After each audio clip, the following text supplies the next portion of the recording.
Welcome everybody to the Steve and Bobby Show. My name's Steve Williams, and I'm here with my fellow host Bobby Bliatu. Bobby, let's talk football. Football. I love football. I do. You got a favorite? 49ers. Oh, good Lord, 49ers. We got a doozy for you today. So the draft pick was this week. It was on Monday, I think it was, or Tuesday, whatever it was. Kyler Murray, number 1 draft pick in the country. A lot of firsts for this kid. Phenomenal athlete. I mean, that athlete he's the first. He actually has a lot of firsts. First major league. Yeah, first round. First person to get picked in the major league, in the A's. In the first round. Yeah, in the first round. And the first draft pick for the NFL. Mm-hmm. So he's the first one to ever do that. First Asian American to be, his mother is Korean American. First to do that.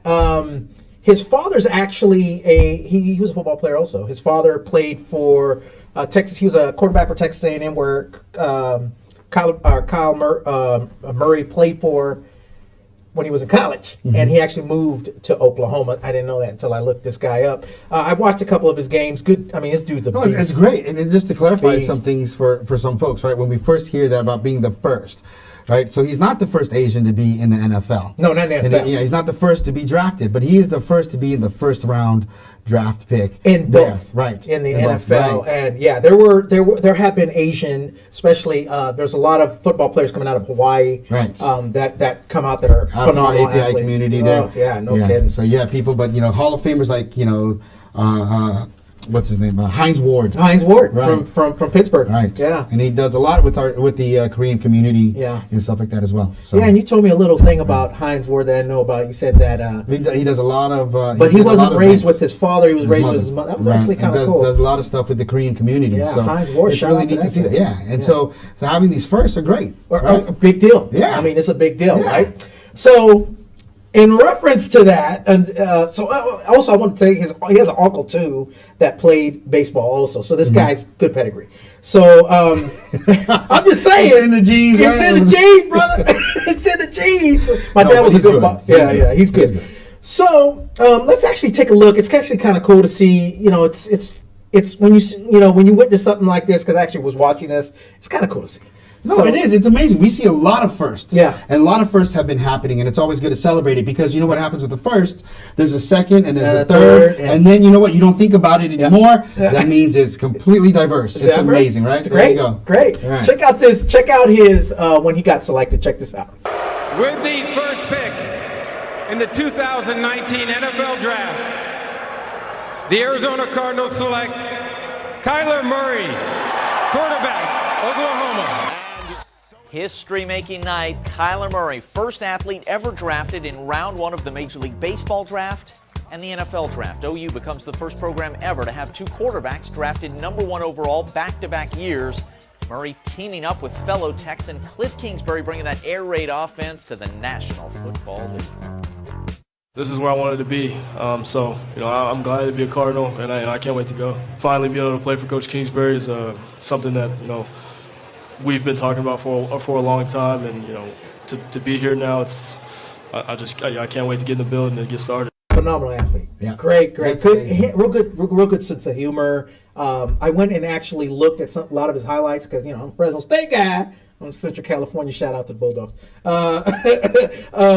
But what's weird is Donald Trump. So let's talk about the second round draft pick, because Donald Trump congratulated the second round draft pick, not the first round draft pick that had all the firsts that we just said, right? Nick Bosa out of Ohio State. There's Nick Bosa. Look at Nick Bosa. Look at that beast. Now, he's a phenomenal athlete too. No, he is. Excellent athlete. I mean, this guy is nothing but muscle. He's very fast. But he got himself in a little trouble. And this is not about Nick Bosa, okay? And I don't want it to be about Nick Bosa. The guy's just a phenomenal athlete. You can look him up. Ohio State, dude's a beast. Congratulations to him. I mean, second round draft pick. Excellent. So I'm like, man, what the heck, man? Why Donald Trump not congratulating, Kyle Murray, but Nick Bosa, right? And so let's put this his little tweet here. This is Donald Trump congratulating Nick Bosa. He goes, "Congratulations to Nick Bosa on being picked number 2 in the NFL draft. You'll be a great player for years to come. Maybe one of the best. Big talent. San Francisco will embrace you. But most importantly, always stay true to yourself. Make America great again." Right? So on the surface, you would say, wow, that's kind of cool, but why would he congratulate second-round draft pick instead of the first-round draft pick, right? I want you to see this video. Check this video out. Watching the other night, the NFL draft, can you believe it? And it was the second draft choice. And he gets out, Bosa. And he gets out he's going to be a great player from Ohio State. And he's a MAGA fan. He loves Trump. He loves MAGA. So I think we found out why our wonderful president likes Nick Bosa. Right. Well, I think we found out that I don't think Donald Trump really cares about football. Good point. Right. So I don't think he cares who wins what, who gets where. Right. Mm-hmm. He's taking a chance at hitting the media, at getting to something and looking good, congratulating somebody who loves him. Loves him. And by the way, Nick Bosa is an avid Trump supporter. Yeah. Avid Trump supporter. This guy has been tweeting this stuff for a very long time, since he was young, because I think he's only 19. Oh no, he's actually 21. So he's still young. So I mean, he's an avid Trump supporter, which is pretty normal, I guess. He's from, I think, northern Texas or somewhere, which is Trump country anyway.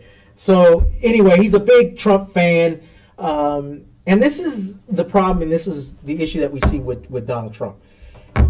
Anybody that likes Donald Trump, shout out. If you don't like Donald Trump, I'm gonna do it. Oh, that's right. And he does this in everything. Right. If you do something great, yeah, and something completely amazing, yeah, you win the Nobel Peace Prize, but you don't like Trump, you're not getting celebrated. You're not going to mention it. You're not going to say, good job, great job. No, that's not happening. It's just great. It's almost like grade school tactics. Yeah. It's almost like remember when you're in grade school? That's kind of the education he has. Yeah, right? Well, yeah. No, I bet you he'll release his junior high school record. I think we should check. I don't think he put a stop to his junior high school and his elementary schools to release his record, right? To not release his grades. Yeah, yeah. Let's go get those and see where he's at on that. He's gonna have a whole. What are those? It's outstanding. What's I don't even know the lettering they use. I should know that. I got a kid at that grade. Anyway, so we kind of understand where and like I was saying, he has a long history of doing this. Yeah. And it's gotten to the point, and we talked about this before the show, to where it's over the point of Donald Trump. And I did say, I left when we were talking about this earlier. I was mainly talking, it's racism. It's more than that.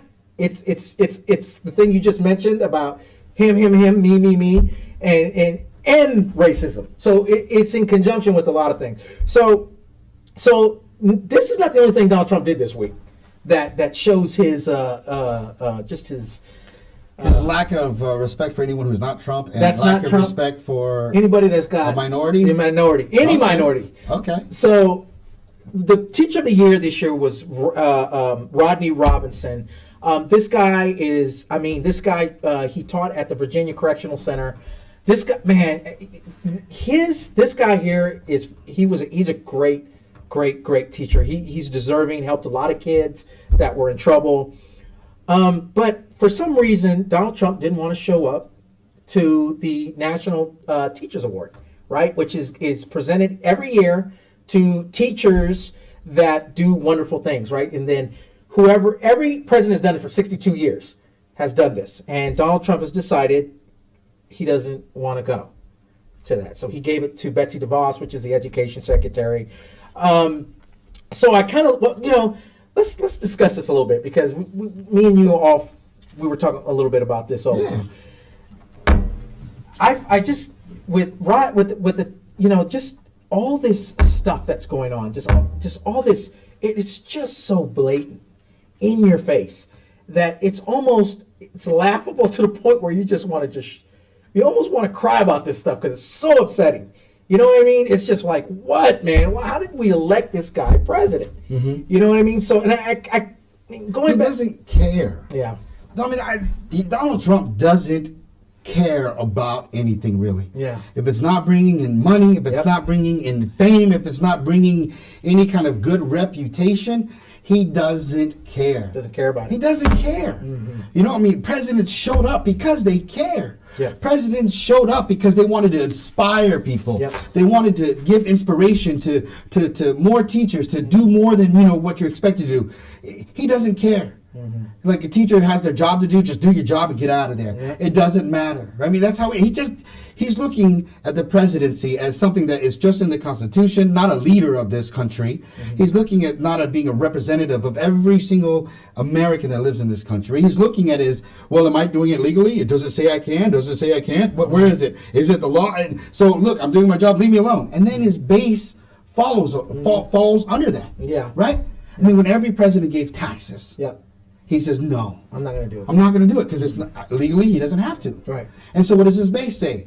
He doesn't have to. Yeah, doesn't have to do it. You know, if Obama or whoever else did it, it doesn't matter. It doesn't matter. I mean, Obama wanted it. I mean, if they wanted Obama and Obama said no, they'd be like, no, you better do it, you know. Yeah. Because they wanted his birth certificate, remember? Right. Oh, I remember that. Right? Yeah. I mean, all this. And then now with Trump, it's like, no, we don't have to do it. You know, collusion. Oh, well, you don't have anything hard evidence. He didn't commit a crime. He didn't do it, right? Yeah. Everything is there. So it's like, you know, it's almost like a cult.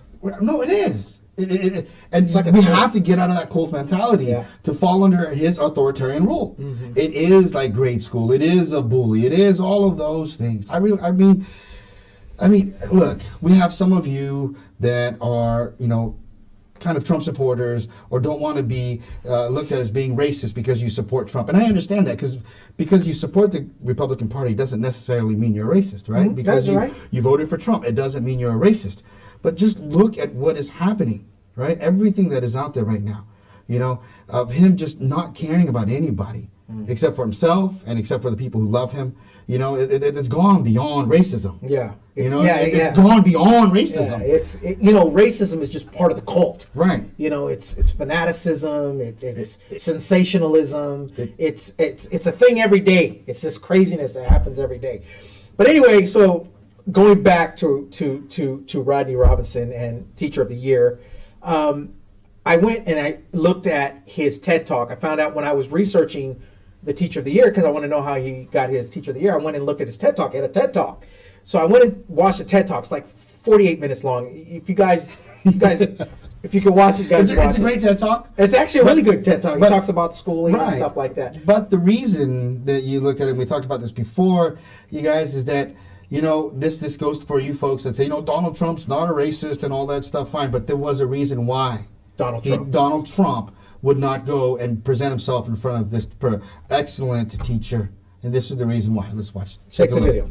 And last year, when America refused to do anything about gun legislation, it was the children of Orlando and Parkland who went out and led a nationwide bus tour registering thousands of teens to vote, culminating in the largest election turnout in U.S. midterm history. And today, in the face of a government that insults minorities, that denies the rights of gays, lesbians, and transgender people, a government that separates asylum-seeking families and locks their children in cages, it's not the adults who must stand up to these inhumane acts, it's the children who must lead the way. So rise up, young people, and do what you do best. That was a great speech right there. I think we found out why. That's why, right? That's one reason why. That's one reason why you won't have them. Then it still falls to that same thing, right? Do you now, knowing all these things that I never expected before, but seeing that pattern over and over and over again, it extends beyond even racism and stuff like that. It goes on to, you know, what Trumpism, cultism. You know, if you're not a Trump supporter, he's not going to talk to you, right? He doesn't want to be. You know, you could do the greatest things, he won't be with you.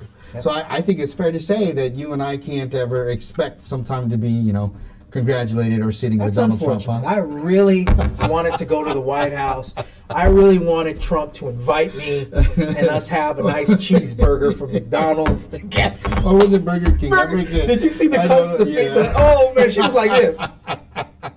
Oh man. But you know, there's a key to this, is that the mere fact that he understands how to stay silent from congratulating these folks means he absolutely understands that silence has power, and so he understands that power. And when he stays silent now, we know that that has a purpose. Yeah. It does. It does. It does. It really does.